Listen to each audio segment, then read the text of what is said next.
이름 떠나라고 우리 같이 기도합니다. 사랑의 하나님 아버지, 그 하나님을 의지하며 또 하나님의 뜻을 모르며 하나님의 음성 듣고자 나왔습니다. 순종하고자 나왔습니다.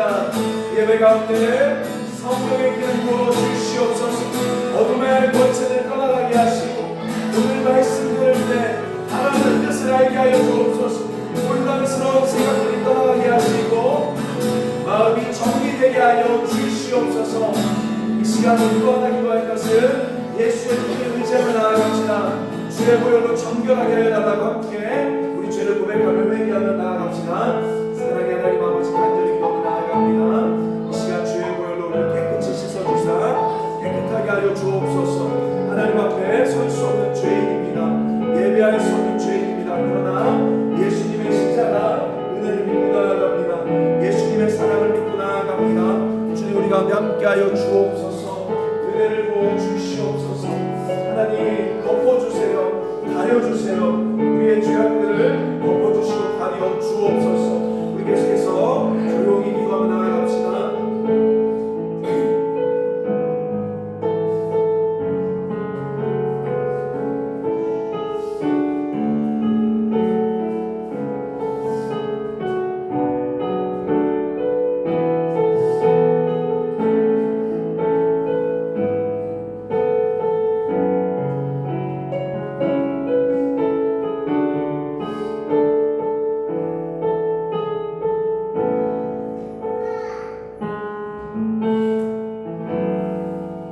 내 백성이 나를 떠나 찬양합니다. 백성이 나를 떠나 돌아서지 마라. 내 사랑이 내 백성을 포기 못하니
주에서 서로 사랑할 때 세상을 주 보내 사랑은 절대 지지 않네.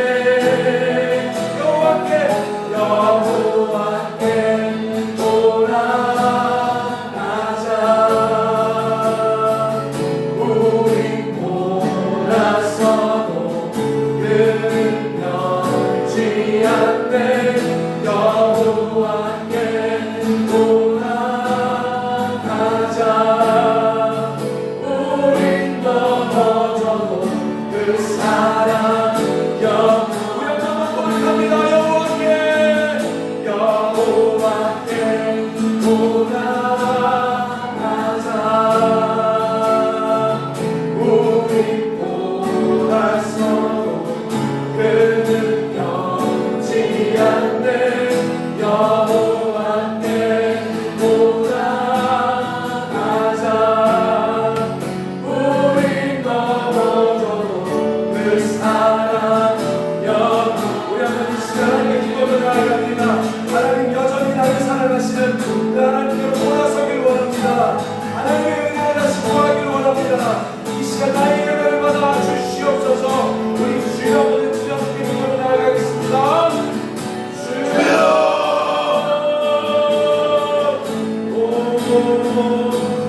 가자. 그 사랑 하나님 이 시간 우리를 안아주시옵소서. 여호와께 하나님 이 시간 기도를 나아갑니다. 주님 이 시간 우리의 마음을 받아주시고 하나님의 연약함과 쓰러짐을 이 시간 다시 주님께 나옵니다. 하나님 이 시간 우리를 회복시켜 주시옵소서. 하나님의 은혜를 부어 주시옵소서. 돌아가자. 우리 넘어져도 그 사랑 영원하네. 여호와께 돌아가자. 우린 돌아서도 그는 변치 않네. 여호와께 돌아가자. 우린 넘어져도 그 사랑 영원하네. 아멘. 우리 시간 감사로 예배드리며 나아갑니다. 우리 박수치며 나아갑니다.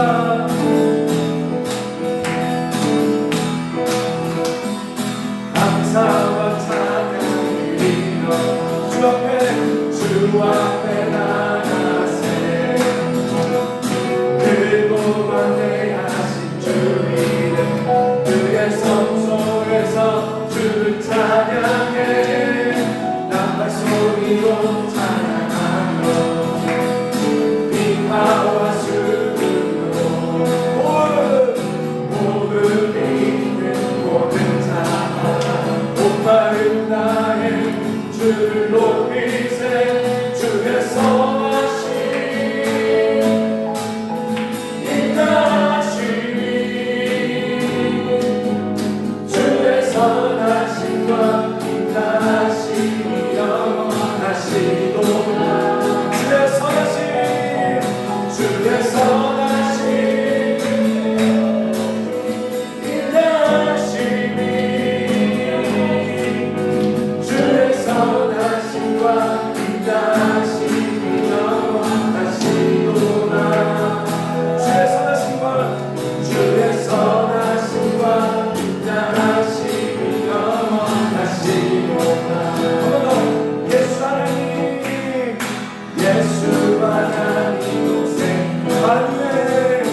박수를 나갑니다. 종기요 종기 오 종기하신 주 감사 찬양과 높여 나아가신 주님 종기 오 종기하신 주 감사 찬양과 높여 나아가신 주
찬양하며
이곳을 만지소서. 내 안에 죽어가는 모든 예배 다 살아나리.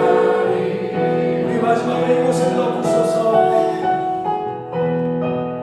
이곳을 덮으소서. 이곳을 비추소서. 내 안에 무너졌던 모든 소망 다 회복하리.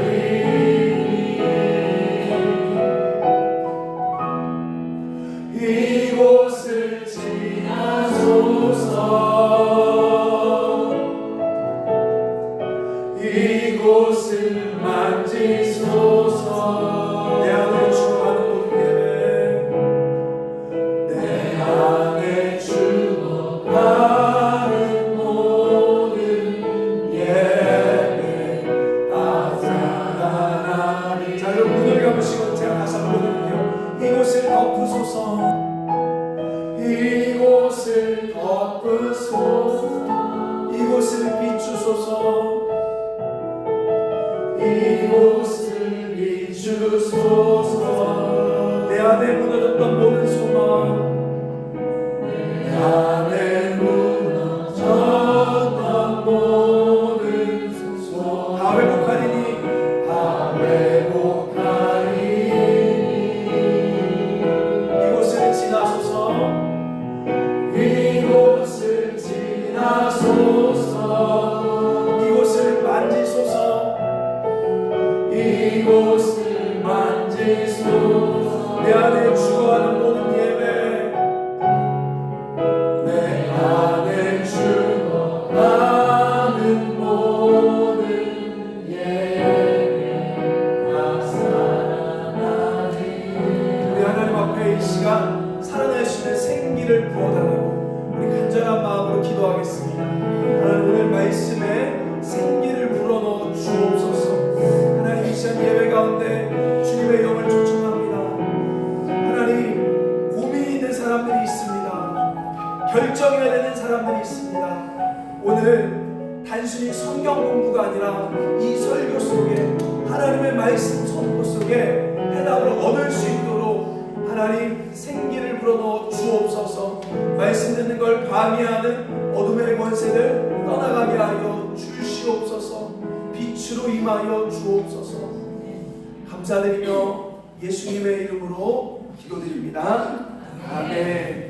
우리 사사기 3장 31절 말씀, 사사기 3장 31절 말씀 같이 보겠습니다. 사사기 3장 31절 말씀, 사사기 3장 31절 말씀 한 목소리로 같이 읽어보도록 하겠습니다. 사사기 3장 31절 같이 읽겠습니다. 시작. 에웃베는 아낙의 아들 상갈이 있어 소모는 막대기로 블레셋 사람 600명을 죽였고 그도 이스라엘을 구원하였더라. 따라서 그도 이스라엘을 구원하였다. 자, 여러분 2012년도에 독일에 혹시 대통령 이름 아십니까? 독일에 볼프라는 대통령이 있었습니다. 이 당시 최연소로 대통령이 됐어요. 근데 놀라운 사실은 이 대통령이 약 19개월 만에 사임하게 됩니다. 이 볼프 대통령이 갑자기 19개월 만에 사임한 이유가 무엇입니까? 여기 보면 몇 가지 이야기가 나와요. 한번 잘 들어보세요. 이 대통령의 아내가 자동차를 리스할 때 기준 금리보다 0.5%를 싸게 받았습니다. 그리고 이때 차를 사면서 딜러가 고맙다고 그 대통령의 아들에게 5만원짜리 장난감을 선물했어요. 그리고 이 대통령이 친구한테 집을 살 때 약 6억을 빌렸는데 이 은행 금리보다, 대통령이니까 은행 금리보다 1%를 싸게 받았습니다. 바로 이것 때문에 독일의 국민들이 난리가 난 거예요. 아니 어떻게 대통령이 5만 원짜리 선물을 받을 수 있고 0.5% 금리 혜택을 받을 수 있고 1% 더 싸게 돈을 빌릴 수 있느냐? 우리는 그런 대통령 모실 수 없다. 대통령 물러가라 하고 2012년도에 이런 일이 벌어졌습니다. 이때 골프 대통령이 이런 말이에요. 무슨 말 하냐? 이렇게 이야기합니다.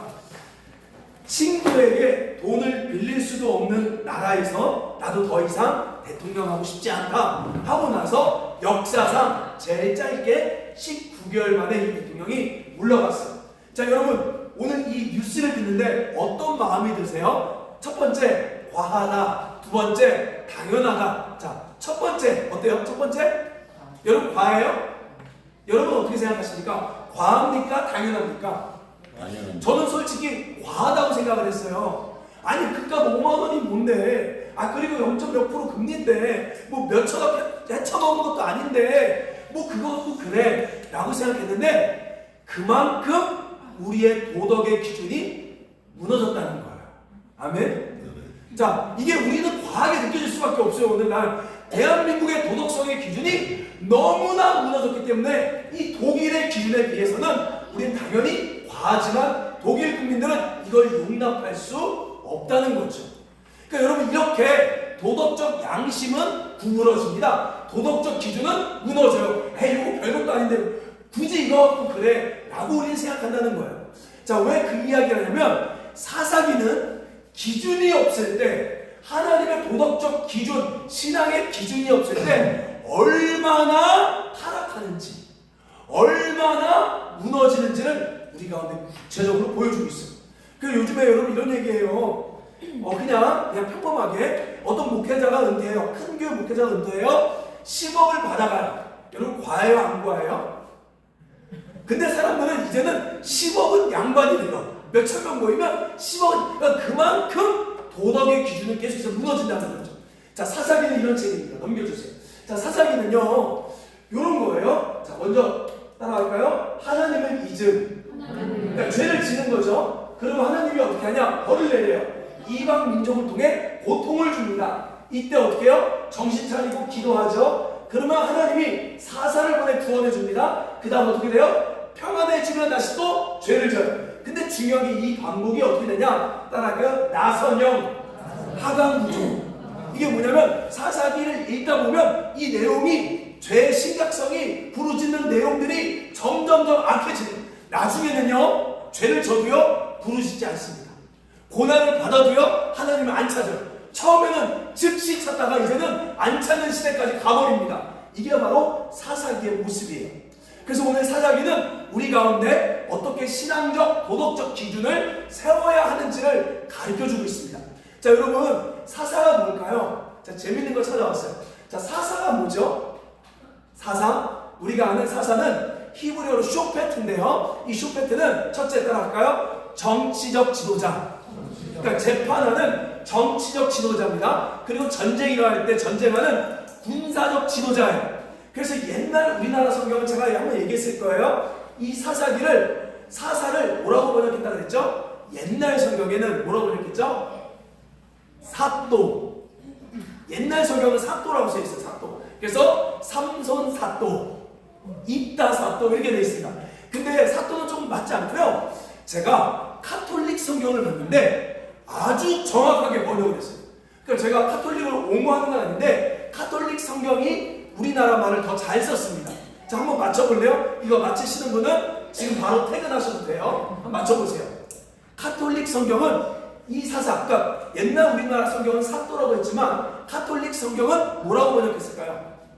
이 사사를 진짜 잘 번역했습니다. 뭐라고 번역했냐? 사사기라고 하지 않고요. 여러분이 카톨릭 성도한테 성경책 비슷하잖아요. 우리랑 더 두껍지만 야 사사기 찾아봐도 못 찾아요. 어떻게 말했냐면 따라할까요? 판관. 그래서 판관기, 판관 포청청. 사사를 판관으로 얘기했어요. 그게 맞아요. 재판도 하고. 근데 판관 포청청 보면 어때요? 개작두를 대령해라고 재판도 하고 또 악한 사람 직접 구원도 하잖아요. 막 달에서 미사일 나가잖아요. 그러니까 이 사사는 단순히 정치적 지도자만이 아니라 군사적 지도자 같이 합쳐 있습니다. 그래서 제가 봤을 때는 사사란 말보다는 판관이 더 정확해요. 판관기. 그래서 카톨릭 성경은 판관기라고 되어 있습니다. 자, 이런 판관기. 자, 근데 이렇게 사사의 이야기가 있습니다. 자, 근데 이제 오늘 본문은 어떤 거냐면 아주 재밌어요. 자, 보세요. 자, 오늘 본문 3장 31절 말씀 볼까요? 3장 31절 읽어보겠습니다. 시작. 자, 여기까지. 자, 뭐래요? 에훗 후에 줄구세요. 에훗이 누구죠? 3장에 넘어가면, 자, 여러분 3장에 넘어가면 누구예요? 따라할까요? 왼손잡이 사사. 왼손잡이 판관이죠. 왼손잡이 판관.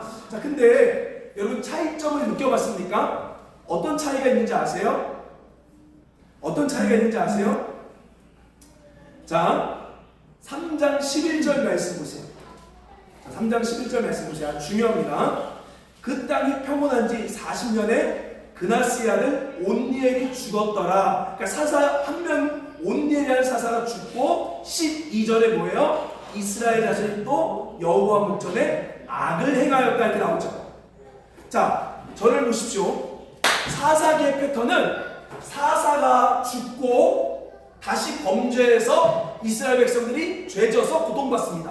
그러다가 부르짖으면 하나님이 또 다른 사사를 세우고 구원받고 등 따시면 또 죄짓고 이렇게 가요. 근데 오늘 본문은 그 전 사사가 죽었대요, 안 죽었대요? 죽었대요. 자, 아니요. 자, 4장 1절 보세요. 4장 1절. 4장 1절 보세요. 뭐라고 써있습니까? 읽어볼까요? 시작. 자, 그러면 3장 31절 삼가리한 사사가 있을 때는 전 사사가 죽었어요, 안 죽었어요? 에훗이 죽었어요, 안 죽었어요? 안 죽은 거예요. 그러니까 여러분 지금 이거 사사기 공식을 깨는 내용입니다. 원래는 한 명의 사사만 있어야 돼요. 근데 에훗이 공을 세우고 나서 아직 노년이 있을 때 삼가리한 사사가 나왔고 그 뒤에 에훗이 죽었다는 얘기예요. 이해되십니까? 그러면 이거 지금 왜 이렇게 됐을까요? 지금 여러분 놀라운 얘기예요. 그러니까 이거는 사사기에서 유일하게 사사기 이야기를 넘어서는 공식이 있는 내용이 삼갈 이야기입니다. 이 삼갈 이야기에는 아주 놀라운 비밀이 숨어 있어요. 자, 뭐냐면 이 사사는 이스라엘이 죄를 져서 하나님이 세운 사사가 아닙니다. 자, 우리 3장 넘어가 볼게요. 자, 3장 1절부터 읽겠습니다. 1절부터 시작. 여호와께서 가나안의 모든 전쟁을 알지 못한 이스라엘을 시험하려 하시며 이스라엘 자손의 세대 중에 아직 전쟁을 알지 못하는 자들에게 그것을 가르쳐 알게 하려 하사 남겨두신 이방 민족들은 3절에 뭐래요? 블레셋 자리까지. 자, 여러분 뭐래요? 하나님께서 이방 민족들을 여러 수를 뒀습니다. 근데 첫째 왜 뒀냐? 이스라엘이 죄를 지으면 하나님이 혼내려고 이방 민족을 뒀대요. 근데 두 번째 또 어떤 무리가 있냐면 하나님이 하나님을 모르는 다음 세대들에게 믿음을 가르쳐주기 위해서 일부러 빼놓은 이방 민족이 있대요. 누구래요? 블레셋이라는 거죠. 자, 이해되십니까? 그럼 여러분 이 삼갈 이야기는 누구랑 싸워요? 삼갈이? 삼갈이 어떤 민족과 싸워요?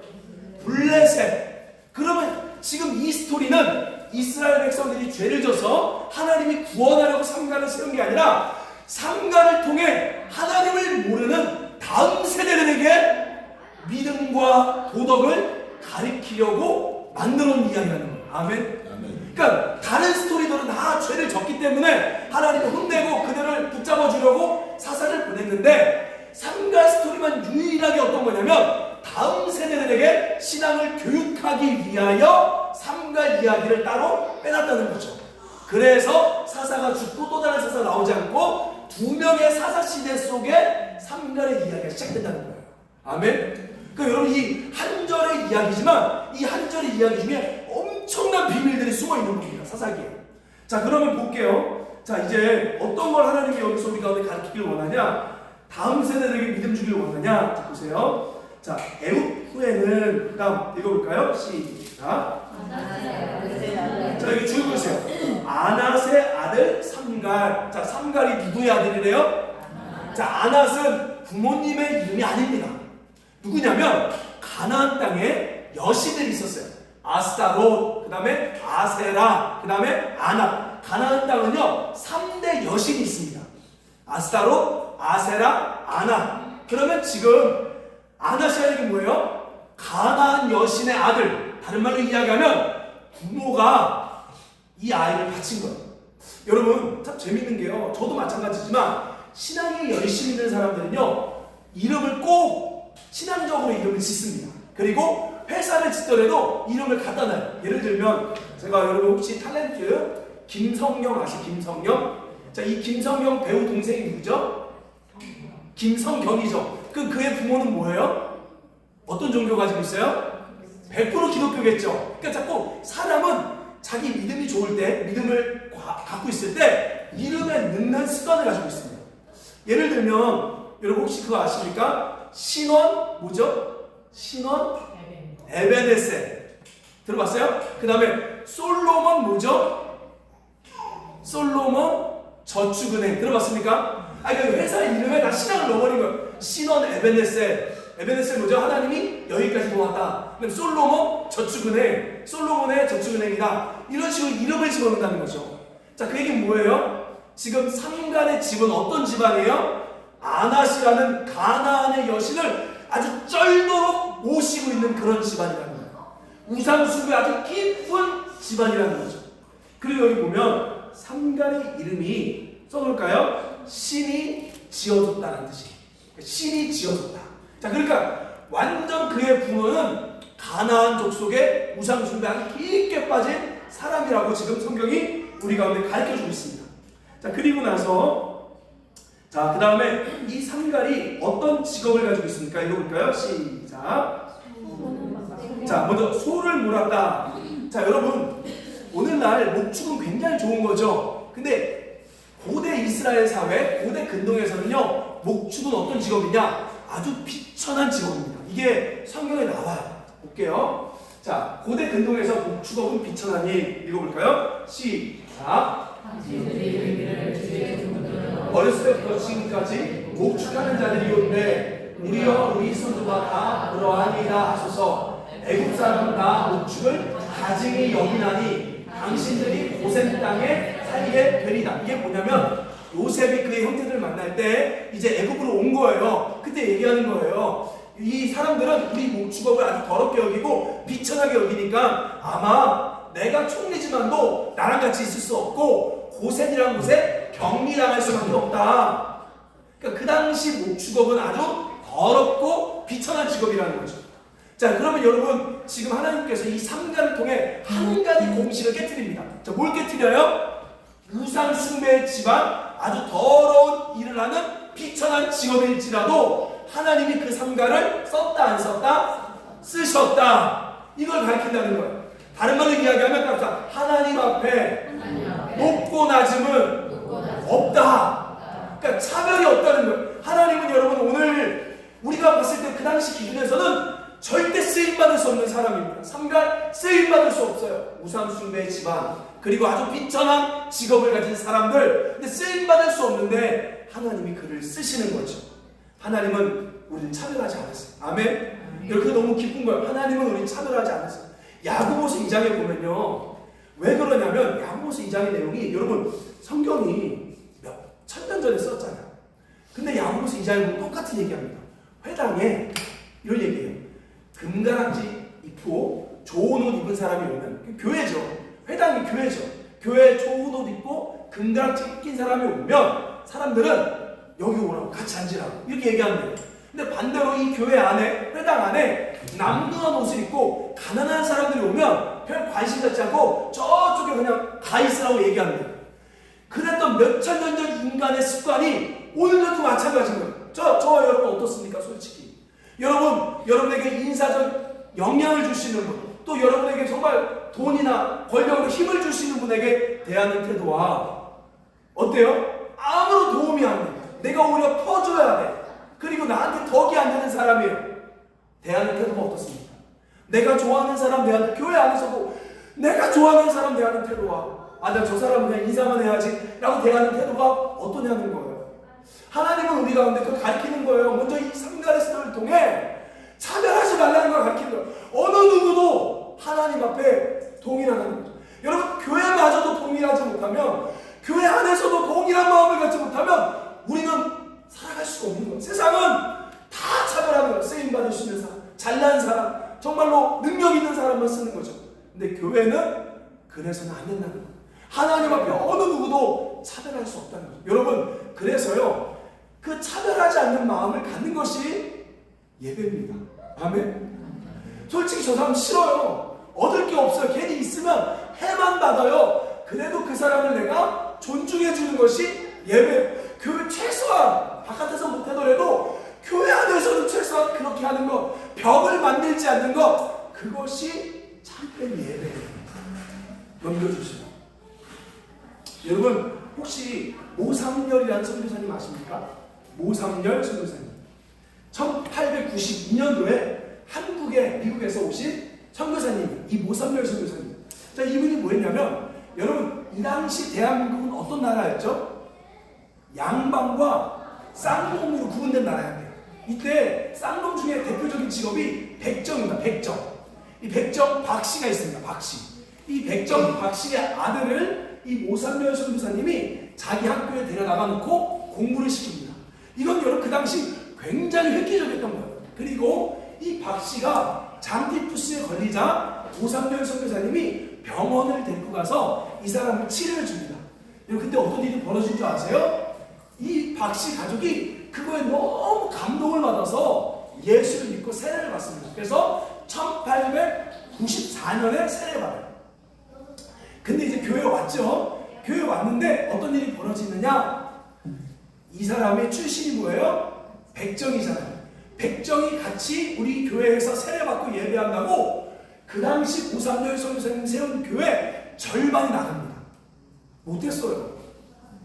예수 믿는데 못했습니다. 아니, 감히 어떻게 백정이랑 같이 예배드려? 하고 교인들 절반이 떠나가요. 그리고 남은 절반은요, 뭐라고 얘기하냐? 그러면 칸막이를 쳐달래요. 여러분, 옛날에 여러분 못 봤나요? 저는 이상하게 경상도에 가면 아직도 옛날 문화를 가지고 있는 교회들이 있습니다. 제가 놀랐던 것 중 하나 두 가지. 첫째 뭐가 있냐면, 찬양을 안 부르고요, 예배 전에 장로님이 나와서 말씀을 가르칩니다. 이게 뭔지 아십니까? 옛날 교회에 장령 공과가 있었어요. 이 공과를 장로님이 가르쳐요. 난 처음 봤어. 이단인 줄 알았어요. 그 두 번째, 옛날 다이소교회 가면요, 천막이 있어요. 이렇게 커튼이 있어요, 교회에. 뭔지 아세요? 남자, 여자 나누는 거. 그게 있어요. 저 봤어요, 그거. 저 뒤에 샥 쳐. 이게 아직도 있어요. 그리고 지금 거의 없지만 지금도 교회들 가운데 보면 장로님석이 따로 있습니다. 아십니까? 말은 안 하지만 딱 여기 있어요. 앞에 여자는. 그러니까 교회 안에 그런 벽이 있는 거예요. 그러니까 이 교회에서 쫓아내지 않는다, 이 교회 떠날 거다. 여러분, 수백 명 모이면 뭐합니까? 그 벽을 여전히 갖고 있는데 끝까지 이 선교사님이 싸웠어요. 안 된다. 예수 안에 하나님 보시기에 모든 사람이 똑같다. 그래서요, 이 모삼열 선교사님이 1895년에 고종에게 상소를 올립니다. 어떻게 해요? 신분제도 철폐하라고, 신분차별 철폐하라고. 그래서 놀라운 게요, 1896년에 고종이 그걸 윤허해줘요. 그래서 그 제도가 무너져요. 이 선교사님은 업적입니다. 여러분, 이거 선교사님이 한 거예요, 우리나라에. 만약에 아니었으면 여러분 중에 천민 있을 수 있다니까요. 우리 여전히 이거 무너져요. 그리고 이 선교사님이요, 그 기쁜 마음에 한강으로 갑니다. 왜? 한강에 가면 그 나루터 근처에 천민들이 많이 살았대요. 그래서 그 한강에 이 소식을 가지고 가서 거기서 이 복음을 전하는 거예요. 예수 복음과 동시에 신분제도 철폐 복음을 전합니다. 그래서 25개 처소에 예배 처소를 만들고요, 결국 이 선교사님이 서울 서대문에 대형교회를 설립해요. 그게 오늘날도 있어요. 근데 우리 잘 모르는 이유가 뭐냐면, 이 교회는 통합측이에요. 그러니까 여러분, 베이스들이 대형교회 합동측이나 열방교회 합동측이니까 이 대형교회 이야기를 잘 모르는데 대형교회가 있습니다. 그래서 지금 그 대형교회 가면 아직도 이 돌에 이 글이 쓰여 있는 거예요. 대형교회 창립 선교사 모삼열, 1860년에서 1906년 기념비 해서 이렇게 했다는 거죠. 아멘. 여러분, 복음은요, 이트적인 거예요. 단순히 예수 믿고 천국 이런 것만이 아니라 복음은 말씀 입장이죠. 말씀 입장.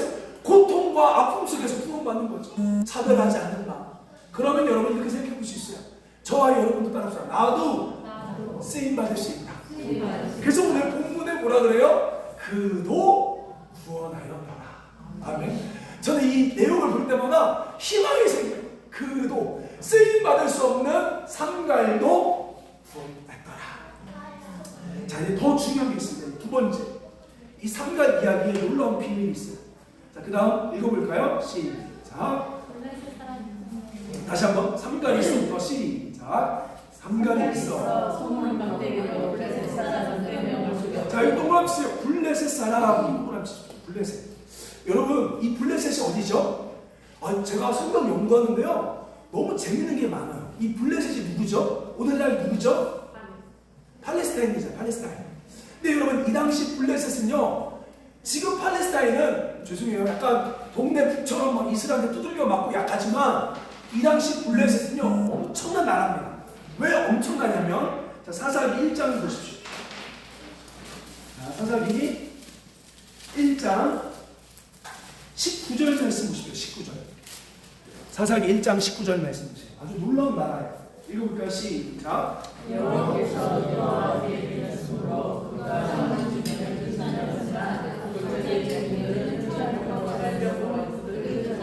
자, 이 골짜기 주민들은 블레셋입니다. 이 블레셋은 뭘 가지고 있대요? 자, 이 철병거의 동그라미 치세요. 굉장히 중요해요. 이게 왜냐면, 넘겨주세요. 자, 여러분, 지금 한번 이게 성경이 굉장히 역사성을 가지고 있는 게, 위키피디아에 팔레스타인 기원을 찾아보세요. 그럼 뭐라고 나오냐? 자, 이렇게 나와요. 성경에도요, 그러니까 기원이 어디냐면, 오늘 크레테 섬, 여러분 크레테 섬 아세요? 크레테 섬에서 이주해온 사람들이 블레셋. 그러니까 크레테 섬에서 요 이집트에 왔고, 이집트에서 이 가나안 땅에 들어간 사람들이 블레셋 사람들입니다. 위키피디아에도 나와요. 근데 성경에 보면 뭐라고 나오냐면, 이 블레셋을 하나님이 아모스서 9장 7절에 갑돌에서 데려왔대요. 근데 이 갑돌이 고대 크레테의 이름이 갑돌이에요. 그러니까 위키피디아에 보면 이 팔레스타인 인구들은 크레테 섬에서 온 사람들이다 써있지만, 사실 성경은 아모스 9장 7절에 내가 그들을 갑돌에서 이끌어왔다고 써있습니다. 놀랍지 않습니까? 한번 볼까요? 아모스 9장 7절. 여러분, 역사 이면 속에 하나님이 있었다는 거예요. 계속해서.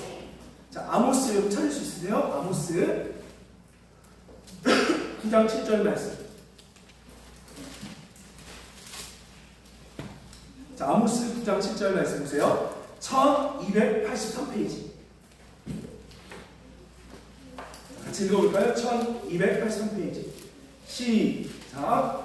여호와의 말씀입니다. 이스라엘 자손들아, 너희는 내게 부수족속 같지 아니하냐? 내가 이스라엘을 애굽 땅에서 블레셋 사람을, 자, 여기 줄 보세요. 뭐래요? 블레셋을 어디서? 갑돌에서, 그 다음에 아람 사람을 기르에서 올라오게 하지 아니하였느냐? 와, 재밌지 않습니까? 위키피디아에 있는 내용이 사실은 성경에도 있던 거죠. 근데 그게 누가 했다? 하나님께서 하셨대요. 자, 그러면 중요한 게요, 이제 더 중요한 게, 그럼 블레셋은 갑돌, 다른 말로 크레테 섬에서 왔구나. 자, 그럼 여러분, 이 크레테 섬은 어떤 섬이죠? 크레테 섬 어떤 섬입니까? 여러분, 이 크레테 섬 어떤 섬이에요? 고대 크레테 섬은요, 잘 들어보세요, 유럽 문명이 시작한 장소입니다. 뭐라고요? 유럽의 문명이 시작한 장소가 크레테 섬입니다. 이 크레테 섬은 그 당시, 지금 이 블레셋이 왔던 시대를 주전 15세기, 16세기로 봐요. 그럼 주전 15세기, 16세기 이 크레테 섬에는 뭘 가지고 있었냐? 따라할까요? 미케네 문명. 미케네 문명을 가지고 있어요. 이 미케네 문명은 철을 다루시는 문명입니다. 네? 미케네 문명 속에는 철을 다루는, 여러분 놀라운 거예요. 이게 왜냐면 우리나라 최고다 하지만 솔직히 우리나라 이때 고조선 전이에요. 한참 우리나라 이 당시 어떤 시대예요? 완전 석기 시대를 살고 있던 시대입니다. 근데 유럽 사람들이 크레테 섬에는 철을 다루시는, 여러분 어느 정도 시대냐면 구석기, 신석기, 청동기, 철기로 넘어가요. 그러니까 엄청난 세대 문화를 가지고 있는 거예요. 그러니까 이 미케네 문명을 가지고 있던 사람들은 엄청난 철을 다루시는 능력을 가지고 있기 때문에 그들이 건너와서 철을 만들기 시작합니다. 그게 바로 뭐예요? 철병거예요. 자, 근데 놀라운 건 뭐냐면 이스라엘은 그 당시 어떤 문명과 과학을 가지고 있느냐, 이 당시는 안 나오는데 요 사사기 다음으로 몇백 년 지났을 때 사무엘상에 힌트가 나옵니다. 보세요. 여기. 자, 사무엘 시대 이스라엘. 자, 수백 년 후죠, 아까보다. 그러니까 미케네 문명을 가지고 있는 블레셋, 그때보다 수백 년 지난 후입니다. 자, 사무엘상 3장 9절에 20절 읽을까요? 시작. 그때 이스라엘 온 땅에 철공이 없었으니 온 이스라엘 사람들이 자기의 모습이나 사이나 독이나 자, 이해되세요? 그러니까 수백 년이 지났는데도 이스라엘은 철기 문명이 있다 없다? 없다는 거예요. 청동기 문명이에요. 그래서 그들은 철을 만질 수가 없는 거예요. 그래서 블레셋에 내려가서 보습이나 삽이나 도끼나 괭이를 벼리려면 그들한테 가서 맡겼다는 거죠. 수백 년이 지났는데도. 그러면서 여기에 말씀 뭐라고 나오냐면 이렇게 나옵니다. 이 당시 철을 갖고 있는 칼을 갖고 있는 사람이 이스라엘 땅에 2명밖에 없대요. 누구냐? 사울 왕과 그의 아들 요나단만 있대요. 그러니까 이스라엘의 전쟁 무기는 청동기예요. 유일하게 철을 갖고 있는 사람은 왕과 그의 아들밖에 없어요. 근데 블레셋은 수백 년 전부터 뭘 가지고 있어요? 철을 갖고 있다. 철 병거를 가지고 있는 거예요. 여러분 엄청난 거예요 지금. 여러분 혹시 그거 아세요? 제가 뉴스를 보니까 옛날에 한 50년 전, 60년 전에 슈퍼컴퓨터, 우리 기상을 예측하는 막 슈퍼컴퓨터 보면 컴퓨터가 얼마네요? 여기 사무실을 다 채울 만해요 컴퓨터가. 그게 슈퍼컴퓨터입니다. 근데 재밌는 게요, 그 컴퓨터가요 지금 애들이 가지고 노는 스마트폰보다도 성능이 떨어져요.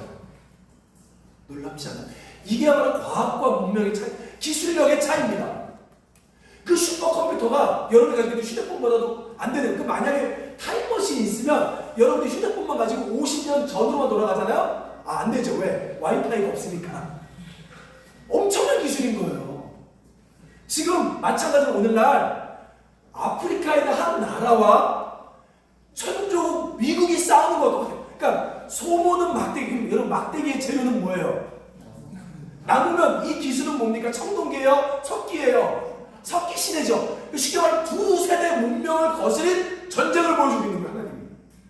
여러분 어떻게 아프리카의 한 나라가 천조 미국에 있는 기술력을 이겨서 싸워 이길 수가 있겠습니까? 하나님이 이 삼가의 이야기를 통해 다음 세대에게 뭘 가르쳐요? 말도 안 되는 것 같지만 하나님이 함께 하십니다. 하나님이 은혜를 주시면 나무가 철도 이길 수 있다는 거예요. 하나님 우리 비상시적으로 만들지 않습니다. 절대 불가능해요. 철이 나무 이길 수 없어요. 그러나 하나님이 역사를 주시면, 하나님이 은혜를 주시면 나무가 철로도 이길 수 있어요. 이 삼가의 이야기를 통해 다음 세대들에게 똑똑히 봐야 돼. 니네 여전히 기술이 최고고 철이 최고 돈이 최고라고 믿지. 그래 맞아. 그러나 하나님이 하시면 마른 장작 같은 나무도 철을 박살낼 수 있다.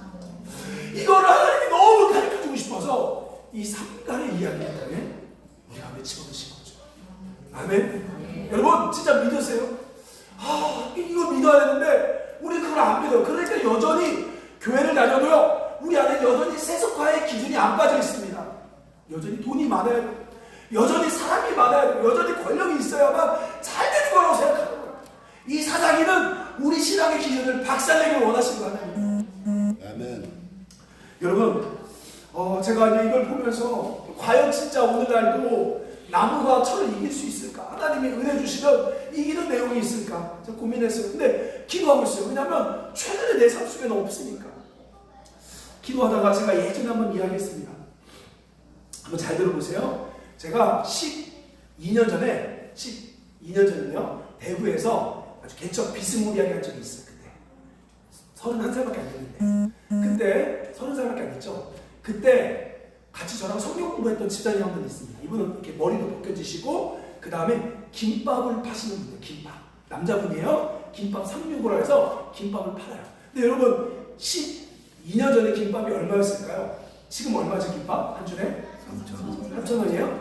그때는 평균 1,500원에서 2,000원입니다. 근데 이 집사님은 1,000원의 김밥을 팔았어요. 1,000원의 김밥 한 줄.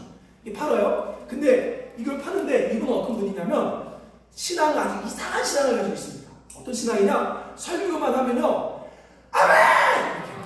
이렇게. 그리고 우리 교회는 없어서 감사한데 가끔씩 어디 교회 가면요 아멘 집사님들이 있어요. 아멘 집사님 아멘! 설교를 못해. 나중에는 쓸데없는 예화를 이야기했는데 아멘! 이렇게 하는 친구들이 있어요. 이분은 맨날 그래. 그러다 보니까 맨날 장로님이랑 목사님 불려서 혼나요. 이 김집사 송집사 아멘도 그렇게 하지 마 해도 또 가면 아멘!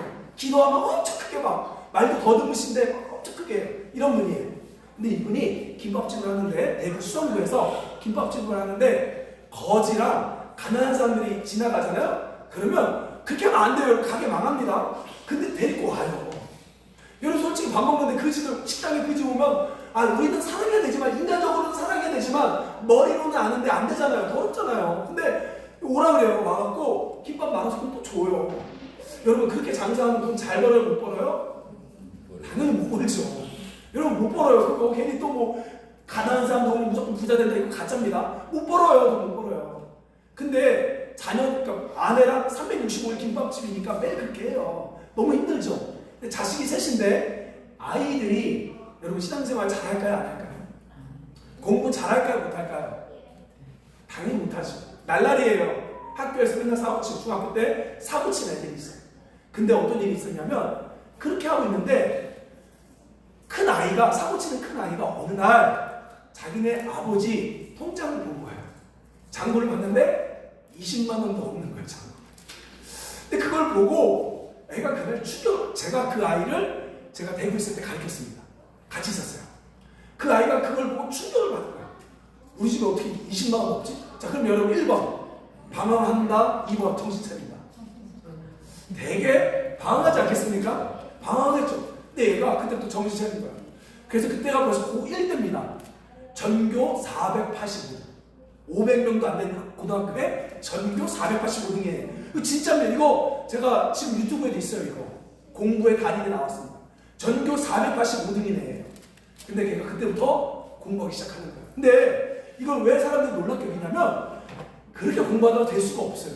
아무리 열심히 한다고 공부는 이 기초환경이 있기 때문에 놓쳤기 때문에 안 돼요. 근데 그 아이가 그때부터 추격고 공부해요. 근데 집이 돈이 없으니까 어떻게 공부하느냐? 도서관을 못 가니까 집도 조그마니까 못 가니까 제 20살 너무 잘 알거든요. CU 편의점 가서 컵라면 밤에 시켜서 새벽 8시까지 공부하는 거예요. 그래서 하루에 18시간 공부합니다. 그래서 어떻게 된 줄 아세요? 전교 1등에서 서울대를 간 거야. 그래서 공부의 신. 근데 선생님들이 놀래. 뭐라고 얘기하냐면 이거는 열심히 한다고 될 수 있는 일이 아니라고. 왜냐면 이 공부에 대해서는 한계가 있기 때문에 안 된다고. 근데 이 친구는 아빠가 한 번도 학원을 보내지 못해요. 한 번도 공부시켜본 적이 없어요. 근데 이 친구는 충격받아 연습장에 책에 있는 모든 걸 다 외웠대요. 18시간씩. 그래서 공부에 신하고 생활의 달인에서 나왔습니다. 제가 사실 보여주려다가 이거 또 예배인데 또 이런 거 보시면 안 되잖아요. 나왔어요. 제가 그 친구 내가 링크 걸어 올려드릴게요. 근데요, 사람들은요, 이 친구 대단하다, 공부 열심히 했다, 이 친구만 집중하는데 저는요, 그 아버지의 신앙 알아요. 사실 이런 사람이 진짜 새롭게 해서도 나와야 돼요. 아버지는 한 번도 자녀 잘 되려고 기도한 적이 없어요. 아버지는 한 번도 우리 애들 서울대 가기를 기도한 적이 없어요. 딱 하나는 진짜 믿는 거예요. 정말 무식할 정도라는, 알아요. 우리 주변 지사도 알아요. 정말 유별날 정도로, 무식할 정도로 하나는 그렇게 믿었어요. 제가 작년에 대구 왔다 갔다 많이 했잖아요. 가봤어요. 거기 있는지. 근데 없어졌더라고요. 연락이 안 돼요. 김밥 365 갔더니만 없어졌어요. 어디 있는지 몰라요. 근데 그 아버지는 무식할 정도로 하나님만 믿었어요. 그리고 그냥 성경 그대로 고아하고 돌보라니까 김밥집에 앞에 지나가면 잡아다가 놓고 김밥 먹이고 보내고. 근데 하나님께서 특별하게 그 아들에게 그렇게 큰 은혜를 주신 거죠. 여러분, 저는 기복신앙 얘기하니까 기복신앙 뭐냐면 여러분이 이거 되게 달라고 그렇지 않아요. 하나님 복을 주시는데 하나님 여러분이 구하는 걸 주는 게 아니라 여러분 하나님 앞에 순수할 때 하나님 보시기에 가장 좋은 걸로 저와 여러분에게 주신다는 거죠. 여러분 485등도 하나님이 잡아주시면 1등으로 바뀌고 하나님이 은혜를 주시면 거기 나와요. ABC를 중3 때 띄었대요. 맞아요. 그 친구 되게 진짜 공부 정말 못했던 친구예요. 꼴통이에요. ABC를 중3 때 띄었던 친구가 서울대 갈 수 있는 거죠. 아멘. 바로 이 3갈의 스토리를 통해 하나님 우리 가운데 도전합니다. 두 가지를 저와 여러분이 도전합니다. 하나님 정말로 차별하지 않으시고 예수님의 십자가는 차별 없는 것처럼 나도 정말 내 스스로 가까운 사람, 친한 사람 이 벽을 두고 차별하지 않는지 그 차별의 벽을 부숴야 되는 우리 가운데 갈게요. 두 번째로 하나님이 은혜 주시고 하나님께 전적으로 매달리면 나무가 철도 이길 수 있는 하나님의 섭리와 능력을 너희는 알고 있느냐. 흔하진 않아요. 그러나 알고 있느냐, 믿고 있느냐, 우리가 도전하는 거죠. 저 솔직히요 괴리감 느낍니다. 왜냐하면 알겠는데 솔직히 잘 안 믿겨져요. 믿지만 이 진짜가 잘 안 돼요. 그래서 우리 싸우셔야 돼요. 하나님, 여러분 신앙 좋은 목사님, 신앙 좋은 집사님을 기준으로 삼지 마세요. 절대 그러면 안 돼요. 신앙의 기준은 오직 성경입니다. 아멘. 그러면 이 괴리감 어떻게 해야 돼요? 우리가 기도로 싸워야 되는 거죠. 우리 한번 같이 기도합시다. 저는 오늘날 저도 마찬가지로 하나님을 잃어버린 세대에 살고 있다고 생각해요. 정말로 하나님의 역사를 잘 안 믿으니까 그러니까 돈에 집착하는 거, 그러니까 사람에 집착하는 거, 그러니까 성공에 목말라 하는 거죠. 진심으로 여러분 정말 하나님 믿습니까? 우리 두 가지 기도합시다. 차별하지 않으시고 우상 숭배와 못난 가정에 있던 상가를 쓰신 하나님, 나도 사용하실 줄 믿습니다. 그러므로 나도 이제 사람을 외모로 판단하지 않겠습니다. 보는 대로 결정하지 않겠습니다. 기도하시고 두 번째로 정말 하나님 역사하면 오늘 성경에서 막대기가 철 이길 수 있다 했는데 저 그거 믿고 싶어요. 저 그거 경험해보고 싶어요. 하나님 은혜를 주시옵소서. 우리 한번 하나님 앞에 간절히 기도하며 나아갑시다. 같이 기도하겠습니다. 하나님 아버지, 가끔씩은 제 마음속에 나무가 철을 이길 수 있다 가르치지만도 그거는 현실에 불가능해. 나는 의심들이 있습니다. 하나님 진짜 그 역사를 믿기를 원합니다. 우리 성도들 그렇게 믿고 저 그렇게 교회 세우기를 원합니다. 하나님 이 교회가 그렇게 세워지는 교회 되기를 원합니다. 우리 인간적인 계산, 인간적인 방법들, 세속화적인 방법들 떠나가게 하여 주옵소서. 하나님 살아있지나 가끔씩은 마음이 더 가는 사람이 있고 피하고 싶은 사람이 있음을 고백합니다. 그러나 감정이 아니라 주님 보시기에 동일하게 사람을 대할 수 있도록 제 안에 하나님 선한 마음 주시옵소서. 하나님을 힘으로 삼길 원합니다. 하나님을 나의 도움으로 삼길 원합니다. 오늘날도 ABC를 모르는 아이가 하나님 서울대 갈 수 있도록 은혜 주신 그 하나님의 은혜 우리가 배웠사오고 하나님 우리에게 희망을 주옵소서. 새 이름을 공급하여 주옵소서.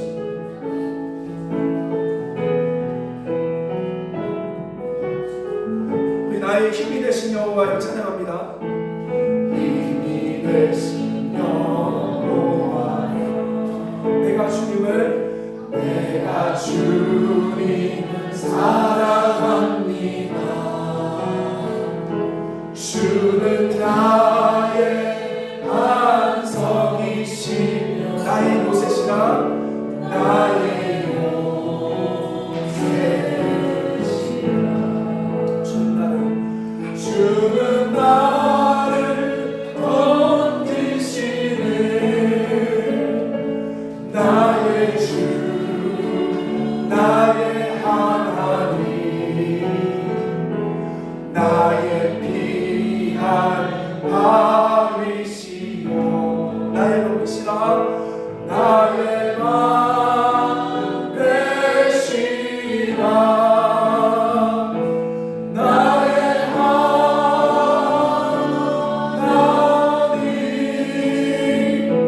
나의 하나님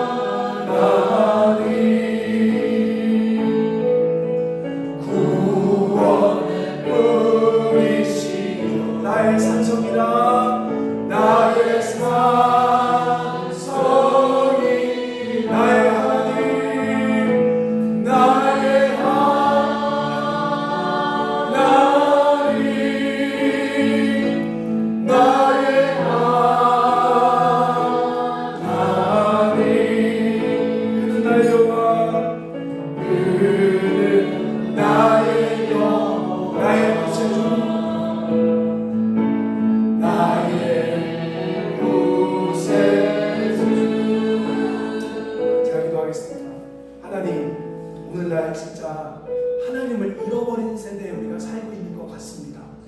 성경은 가르치지만 현실적으로 진짜 믿지 않았던 제 모습부터 회개합니다. 하나님, 이 신앙의 기준이, 도덕의 기준이 바르게 세워질 수 있도록 하나님 우리 가슴을 관통하여 주옵소서. 하나님, 진짜 믿고 싶습니다. 남과 철을 이기는 하나님의 은혜를, 역사를 믿고 싶습니다. 믿길 원합니다. 우리에게 믿음을 부어 주시옵소서. 또한 하나님, 모든 사람을 동일하게 대하는 것을 예배로 알고 하나님이 우리를 그렇게 사랑하시고 대했으니 우리도 그렇게 대할 수 있는 선한 마음, 모든 벽을 부수는 화평의 마음 주옵소서.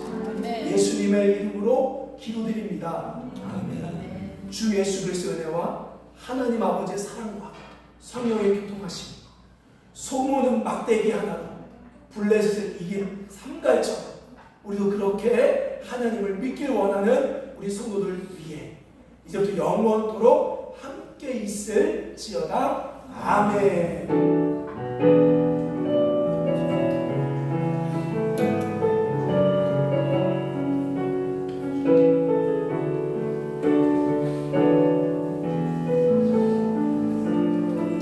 두 가지만 더 광고하겠습니다. 다음 주는 추수감사 주일입니다. 좋은 시작 교회와 함께 연합 예배하려고 해요. 10시 50분까지 좋은 시작 교회로 10시 50분 오셔서 함께 예배 드리고요. 두 번째로는 제가 이제 평중노회로 임명이 됐어요. 그래서 내년 3월에 이제 교회 설립 허가서를 내서 법적으로 이제 설립 허가가 됩니다. 그래서 제가 엊그제 평중노회 사무실 갔다 와서 감사하게 노회원이 됐고, 우리 교회에서는 일단 1년간은 그 자비를 베푸셔서 매달 10,000원씩만 내기로 했어요. 원래 교회에 가입하면 내야 되는 게 있거든요. 그래서 우리가 1년간은 교회에서 평중노회 10,000원씩 회비를 내고 1년 뒤부터는 50,000원씩을 냅니다. 그렇게 알고 계시고 이 두 가지 광고를 마치도록 하겠습니다. 함께 식사하도록 하겠습니다.